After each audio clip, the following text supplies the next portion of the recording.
श्री गुरु चरण सरोज रज निज मन मुकुर सुधारी। वर्णहु रघुबर विमल जस जो दायक फल चार। बोलिए सियावर रामचंद्र की जय। सिय राम मैं सब जग जानी, करऊं प्रणाम जोर जुग पानी। आइए, प्रेम के विभिन्न रूपों द्वारा जो हमारे जीवन में पोषण होता है, एक विशिष्ट प्रकार का प्रेम होता है जिसे निर्भर प्रेम कहते हैं। उसमें व्यक्ति को कुछ करना नहीं होता। अन्य जो प्रेम के प्रकार हैं उसमें प्रतिदान है, कर्तव्य है। आज के मनुष्य की समस्या क्या है? हमारे शास्त्र ये कहते हैं कि कलयुग में पृथ्वी सारे रत्नों को छिपा लेगी, मनुष्य दरिद्र हो जाएगा। अब हमारे शास्त्रों का दावा बड़ा उल्टा जान पड़ता है। ऐसा लगता है कि बहुत उपलब्धियां मनुष्य ने हासिल कर ली हैं, पर वास्तविकता यह है कि मनुष्य ने उपलब्धियां नहीं हासिल की। मनुष्य ने मनुष्यत्व खो करके अपने जीवन में दुख को बड़ी गहराई से निमंत्रण दिया है। आज आप देखिए, भारत में 6 ऋतुएं थी, 3 ऋतुएं बची हैं। विविधता नष्ट हो गई है। डॉक्टरों का बढ़ जाना स्वास्थ्य नहीं है। स्वास्थ्य नष्ट करके डॉक्टरों की संख्या जितनी अधिक बढ़ रही है, उसका तात्पर्य है कि मनुष्य का स्वास्थ्य नष्ट होता जा रहा है। अदालतों का बढ़ जाना,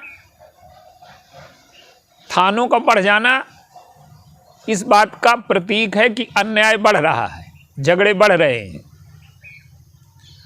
तो आज मनुष्य अशांत हो गया है, अतृप्त हो गया है, अपूर्ण हो गया है, दुखी हो गया है, उदास हो गया है, तनावग्रस्त हो गया है, और जो कुछ उपलब्ध है उसका रस लेने में असमर्थ है।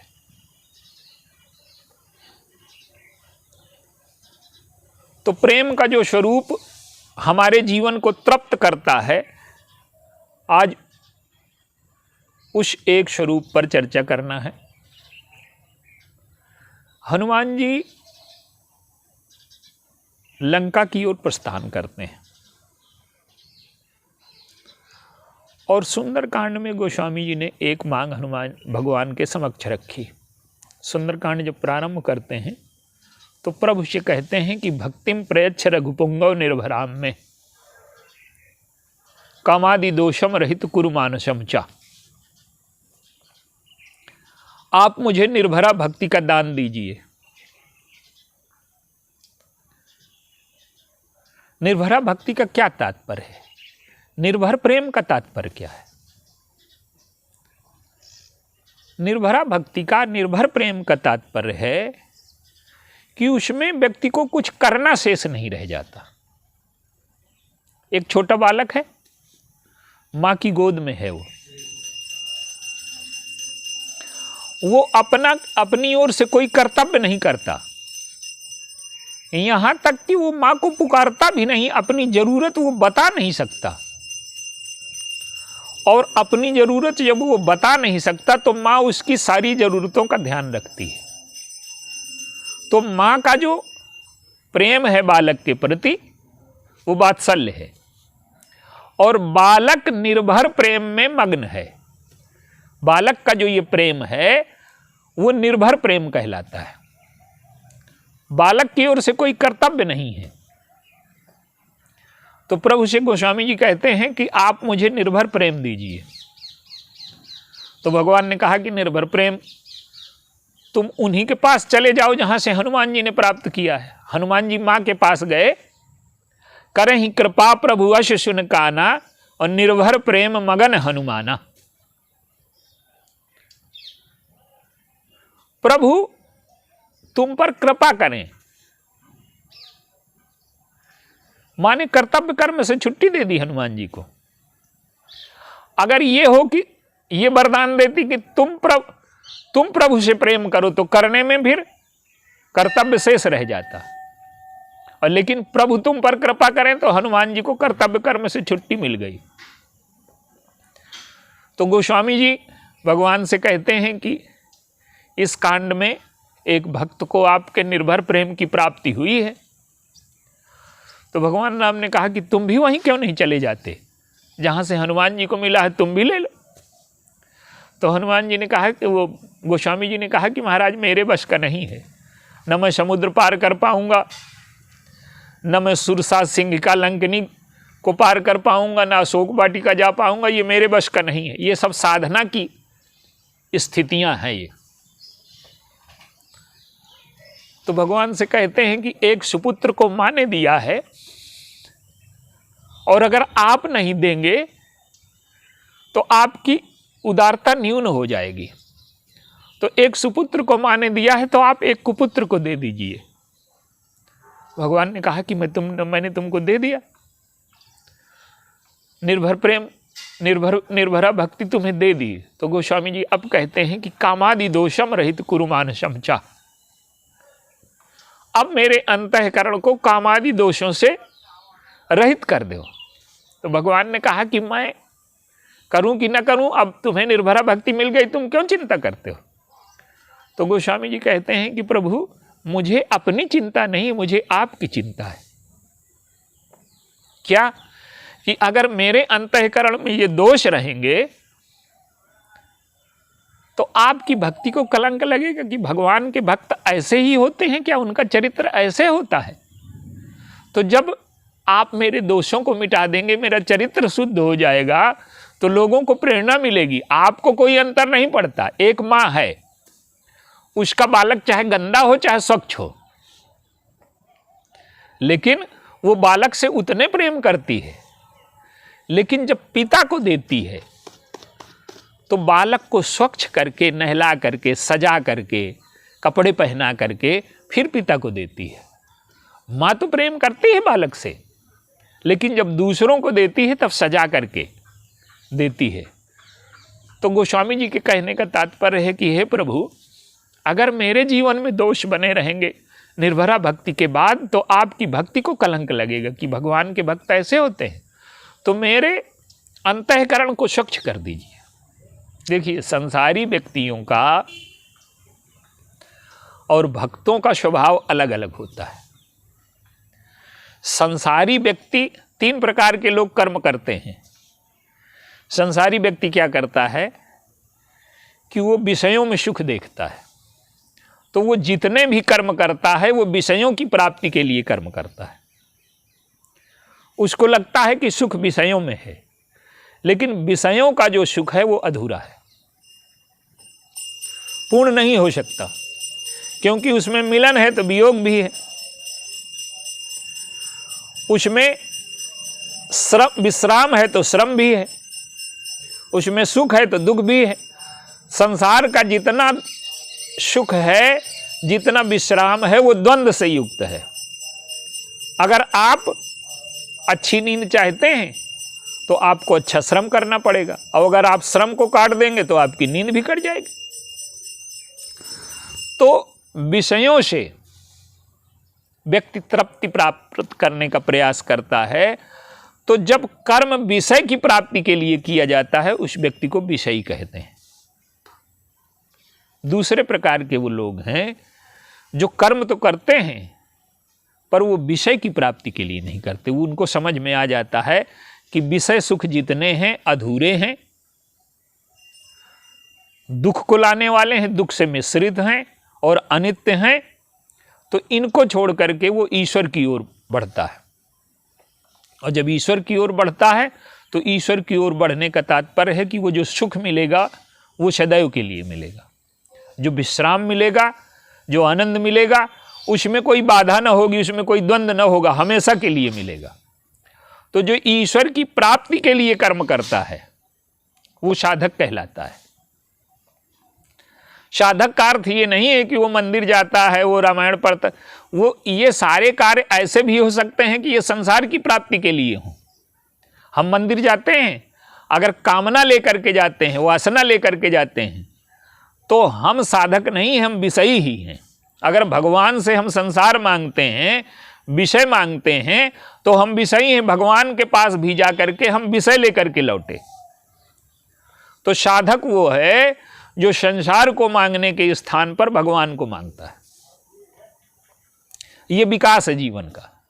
ऐसे सुख की खोज में लगा जो नश्वर नहीं है, शाश्वत है, जो सापेक्ष नहीं है, निरपेक्ष है, जिसके साथ दुख का मिश्रण नहीं है। ऐसा विश्राम पाता है जिसमें श्रम हमेशा के लिए समाप्त हो जाता है। गोस्वामी जी कहते हैं कि जाकी कृपा लवलेश ते मतिमंद तुलसीदास हूं, पायों परम विश्राम राम समान प्रभु नाही कहूं। तो जो साधक है उसका कर्म जीवन की पूर्णता के लिए होता है, ईश्वर की प्राप्ति के लिए होता है। और एक होते हैं सिद्ध, जिन्होंने जीवन में पूर्णता प्राप्त कर ली है फिर भी वो कर्म करते हैं। जैसे श्री भरत जी हैं, श्री हनुमान जी हैं, लक्ष्मण जी हैं, ये सब जो लोग जो हैं ये सब सिद्ध महापुरुष हैं, सिद्ध हैं। इनको कुछ पाना नहीं है, ये पा चुके हैं। और पाने के बाद ये जो भी करते हैं दूसरों को बांटने के लिए करते हैं।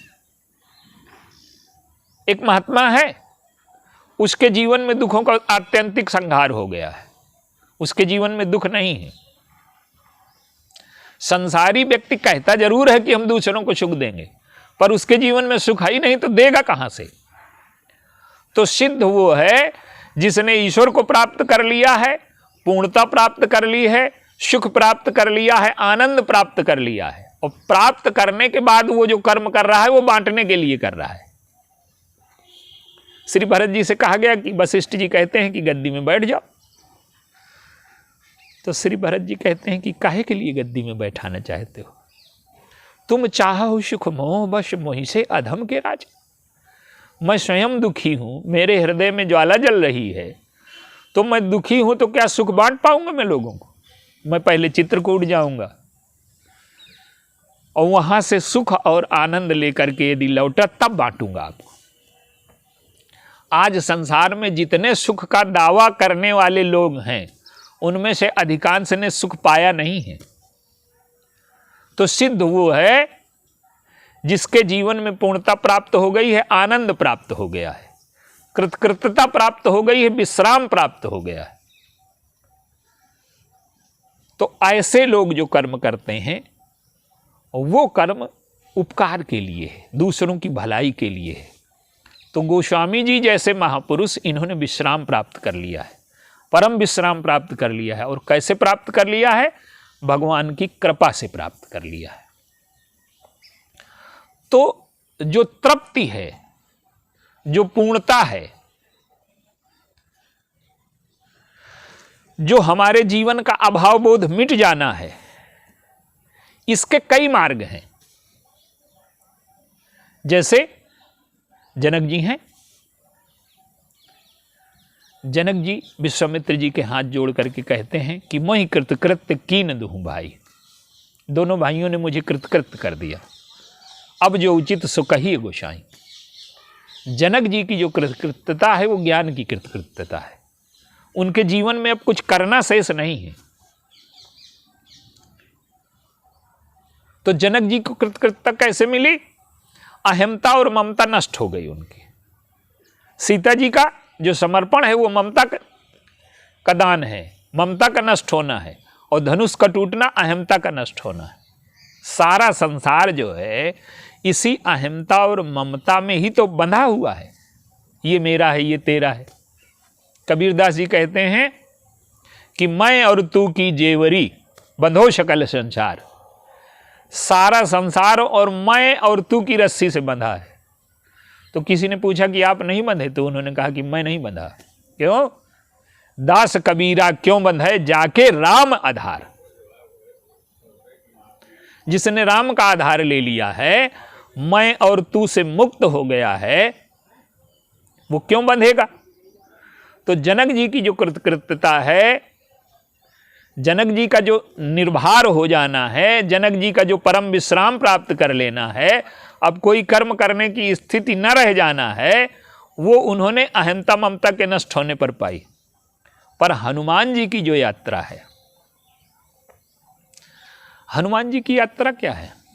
देखिए, भक्ति की जो यात्रा, संसार में हम जितनी यात्राएं करते हैं वो बड़े बनने के लिए करते हैं, और भक्ति की जितनी यात्राएं होती हैं, सीता जी को पाने का अर्थ है कि अब छोटे होने की यात्रा करनी है आपको।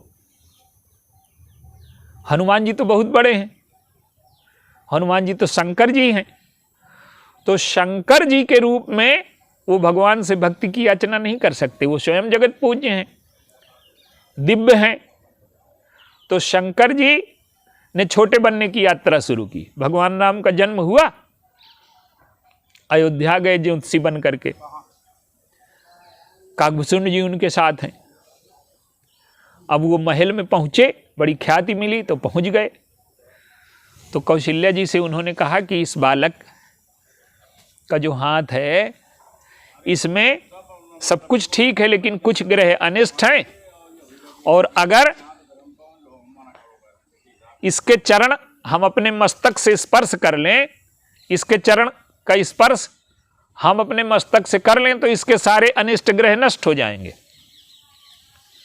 तो कौशल्या अम्मा ने कहा कि कोई दूसरा उपाय बताइए, आप जैसे महापुरुष के सिर में हमारे पुत्र का चरण लग जाए ये स्वीकार न करूंगी मैं, कोई दूसरा ग्रह शांति का उपाय हो तो बताइए, ये हम स्वीकार न करेंगे। क्षत्रिय बालक का चरण आपके मस्तक पर लगे ये हमारे लिए ठीक नहीं है। तो शंकर जी समझ गए कि हम ईश्वर से मनुष्य बने लेकिन भगवान के चरणों तक नहीं पहुंच पाए। अब वो कपि रूप में आ गए, बंदर रूप में आ गए, हनुमान जी के रूप में आ गए, और हनुमान जी के रूप में जो यात्रा हो रही है, देखिए इस यात्रा में सारी बुराइयों को उन्होंने परास्त किया। समुद्र का लांघना देह अभिमान से ऊपर उठ जाना है, सुरसा का परास्त करना कीर्ति की कामना को परास्त करना है, सिंहिका का वध ईर्ष्या को मार देना है, लंकनी पर विजय प्रवृत्ति पर विजय है, और अशोक वाटिका पहुंच जाना। वहां क्या हो रहा है अब देखिए, हनुमान जी पहुंच गए और भगवान की कथा सुनाने लगे। सीता जी को सीता जी के विवाह की कथा सुना रहे हैं। संत वो कथा सुना रहा है जिसके वो पात्र हैं, लेकिन कथा का परिणाम क्या हुआ? रामचंद्र गुण बरन ही लागा और सुनते ही सीता कर दुख भागा। सीता जी के जीवन का दुख समाप्त हो गया। अब सीता जी प्रसन्न हैं, हनुमान जी प्रकट हो गए, सीता जी ने मुंह घुमा लिया।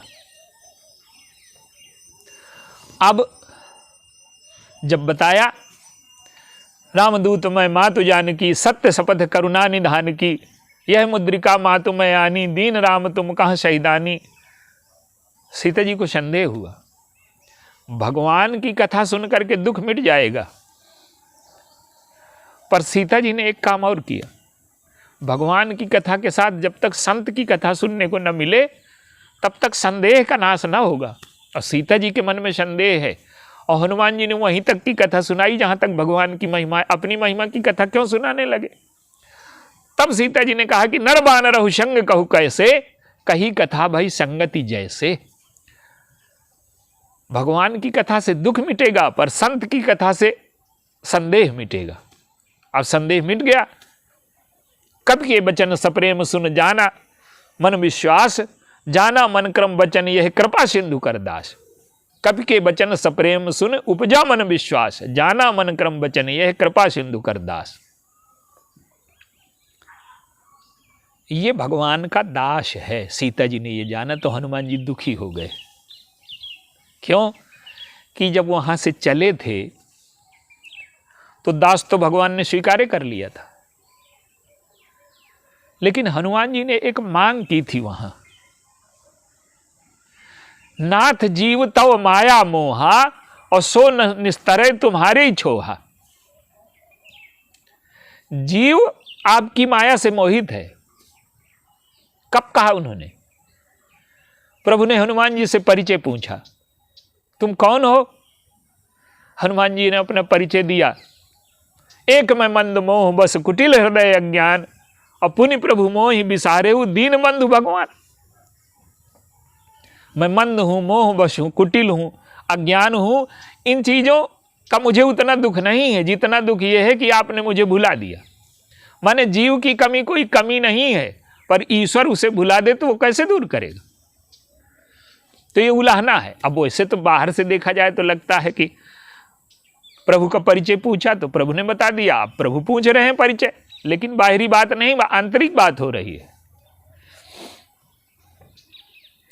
अब प्रभु ने दास बना लिया।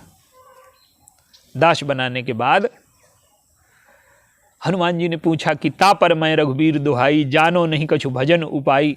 मैं कोई भजन का उपाय नहीं जानता। तो प्रभु ने बता दिया, शो अनन्य से जाके मति न टरे हनुमंत, मैं सेवक सचराचर रूप स्वामी भगवान। हनुमान जी के प्रभु से स्वामी सखा पितु मातु गुरु जिनके सब तुम साथ। हनुमान जी के सारे रिश्ते हैं प्रभु से, और माता का भी रिश्ता वो जोड़ना चाहते हैं। क्या कि नाथ जीव तव माया मोहा, सोई निस्तरई तुम्हारे छोहा। तुम अगर छोह करोगे तभी वो पार पा पाएगा। तो प्रभु ने कहा कि छोह देने का कार्य मेरा नहीं है, छोह देने का कार्य सीता जी का है। तुम उनके पास जाना, तब छोह मांगना वहां। तो जब सीता जी ने जाना कि प्रभु का दास है, हनुमान जी उदास हो गए कि ये परिचय तो मेरा वहां भी था। तो वो बार बार कहते हैं, रामदूत मैं मातु जानकी, सत्य शपथ करुणा निधान की, यह मुद्रिका मातु मयानी। बार बार माता माता और मातु की झड़ी लगा दी, लेकिन सीता जी स्वीकार नहीं कर रही। देखिए, रिश्ता तो दोनों तरफ से होता है ना,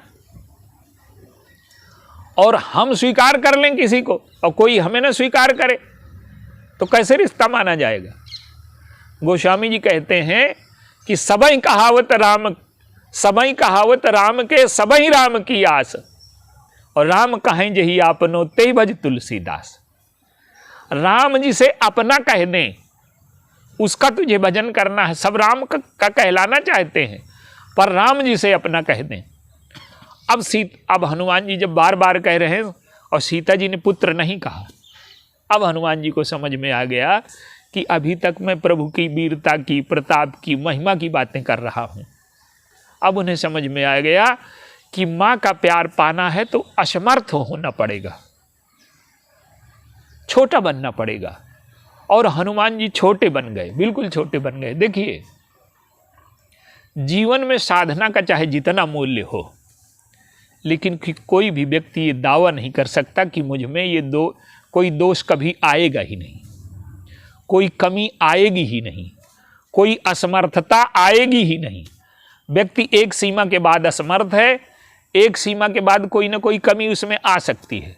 तो जो ऐसा कर सकते हो वो महान है, लेकिन सबके बस का नहीं है।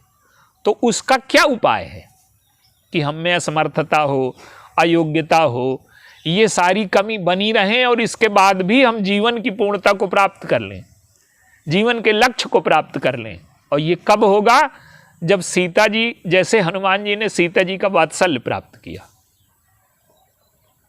अब हनुमान जी को समझ में आ गया कि मां से मैं जो बातें कर रहा हूं कभी भी वात्सल्य नहीं प्राप्त कर सकता। देखिए, मां बड़े पुत्र को भी प्यार करती है, छोटे पुत्र को भी प्यार करती है, पर छोटे पुत्र में असमर्थता होती है, अज्ञानता होती है, इसलिए उसका प्यार ज्यादा होता है। अब हनुमान जी ने बालकों जैसी बात शुरू की। कछुक दिवस जननी धर धीरा, कपिन सहित आई है रघुबीरा, और निश्चर मार तो ही ले जाई हैं, त्योपुर नार दाद झस गई हैं। बंदरों के समेत आएंगे। अब हनुमान जी तो छोटे रूप में हैं, सीता जी का वात्सल्य उमड़ पड़ा। हैं सुत कपि, हैं कपि सुत सब, हैं सुत कपि सब तुम ही समाना, और जातु धान अति भट बलवाना। सब तुम्हारे जैसे हैं। सुत निकला, हनुमान जी प्रसन्न हो गए। अम्मा ने आशीर्वाद दिए, अजर अमर गुण निधि सुत हो, हो हुतात बलशील निधाना, बलशील के निधान हो जाओ, अजर हो जाओ, अमर हो जाओ। हनुमान जी शांत हैं, कुछ नहीं बोले, लेकिन जैसे ही कहा करहि कृपा प्रभु अश सुन काना, निर्भर प्रेम मगन हनुमान। भगवान तुमसे प्रेम करें, ये सुन करके हनुमान जी निर्भर प्रेम में मग्न हो गए। क्यों? कि मां ने मुझे कर्तव्य कर्म से छुट्टी दे दी, अब कुछ करना शेष नहीं रह गया। तो ये जो प्राण है भक्ति का, सद्गुण आप में हो, लेकिन अगर ये प्राण नहीं है तो हमारे जीवन में सामर्थ्य हो, साधना हो, ये बहुत अच्छी बात है। लेकिन सामर्थ्य और साधना न हो तो हमें असमर्थता और अज्ञानता का जो बोध है, अगर वो हो जाए और इसके बाद हम भगवान को समर्पण कर दें। गीता में भी यही कहा गया, सर्वधर्म परित्यज्य मामेकम शरणम व्रज, अहम त्वाम सर्व पापेभ्यो मोक्षयाम मा शुचि। तू मेरी शरण में आ जा, मैं तुझे सारे पापों से मुक्त कर दूंगा। तो सीता जी ने हनुमान जी को इतने आशीर्वाद दे दिए, लेकिन मां का स्वभाव देखिए, अजर का, अमर होने का, बलशील, सब कुछ दे दिया। अब हनुमान जी ने सोचा कि मां ने आशीर्वाद तो दे दिया, तो कहते हैं कि सुनहु मातु मोहि अतिशय भूखा, लाग देख सुंदर फल रूखा। ये सुंदर फल देख करके मुझे अतिशय भूख लगी। देखिए, जीवन की जो भूख है, जीवन की जो प्यास है, बिना भक्ति के न मिटेगी, बिना प्रेम के मिट नहीं सकती। तो सीता जी ने कहा कि तुम अतिशय भूखे क्यों हो, कोई खाने वाला नहीं मिला क्या, खिलाने वाला नहीं मिला क्या? तो हनुमान जी ने कहा कि माता जी जितने मिले सब खाने वाले मिले। हमको लगता है कि संसार में विषयों को हम भोग रहे हैं, लेकिन पता चलता है अंत में कि विषयों ने हमें भोग लिया। भोगा न भुगता वयो में भुगता। तो संसार में जितने भी खिलाने का दावा करने वाले हैं वो सब हमें खाने वाले। बिना प्रेम के, बिना भक्ति के, बिना निर्भरा भक्ति के हमारे जीवन की न भूख मिटेगी न प्यास मिटेगी। तो सीता जी ने कहा कि ये बड़ी बड़ी निशाचर। अब हनुमान जी प्रसन्न हुए कि मां ने इतने वरदान देने के बाद भी उन्हें विश्वास नहीं है। उनको लगता है कि मेरा बालक छोटा है। तो हनुमान जी ने निर्भरा भक्ति प्राप्त की है। आप उसका कारण क्या है? जो निर्भरा भक्ति होती है उसमें कोई भी साधक में दोष आ जाए, बच्चे में दोष आ जाए तो उसका दोष न माना जाएगा, माँ का दोष माना जाएगा। एक बड़ा बालक गंदा है तो लोग कहेंगे कि तुम गंदे क्यों हैं। एक छोटा बालक गंदा हो जाए तो लोग कहेंगे कि इसकी माँ बड़ी गंदी है। तो जब हम निर्भरा भक्ति को पहुंच जाते हैं और सीता जी से वरदान प्राप्त कर लेते हैं, हनुमान जी जैसे महापुरुष, बाद में सारे बंदर भी वहीं उसी स्थिति में पहुंच गए, तो हमारे जीवन में अपनी असमर्थता का, अपनी अयोग्यता का, हम में चाहे जितनी साधनाएं हों, देखिए जिसको अपनी विशेषताएं दिखाने लगेंगी उसको अहंकार का जन्म होगा उसके जीवन में। तो हनुमान जी में इतनी विशेषताएं हैं, इतने गुण हैं, पर उन्हें अपने गुण नहीं दिखते, अपनी विशेषताएं नहीं दिखती। और जब ये स्थिति हमारे जीवन में आ जाती है तो हम भगवान का प्रेम प्राप्त कर लेते हैं। इस प्रेम को निर्भर प्रेम कहते हैं। और जब हमारे जीवन में निर्भर प्रेम का उदय हो जाता है, प्रभु की ओर से स्वीकृति हो जाती है माता की ओर से, तो हमारे जीवन के सारे दोष नष्ट हो जाते हैं, सारे दुख नष्ट हो जाते हैं, अतृप्ति नष्ट हो जाती है, जीवन पूर्ण हो जाता है। और यही जीवन का लक्ष्य है। बोलिए सियावर रामचंद्र।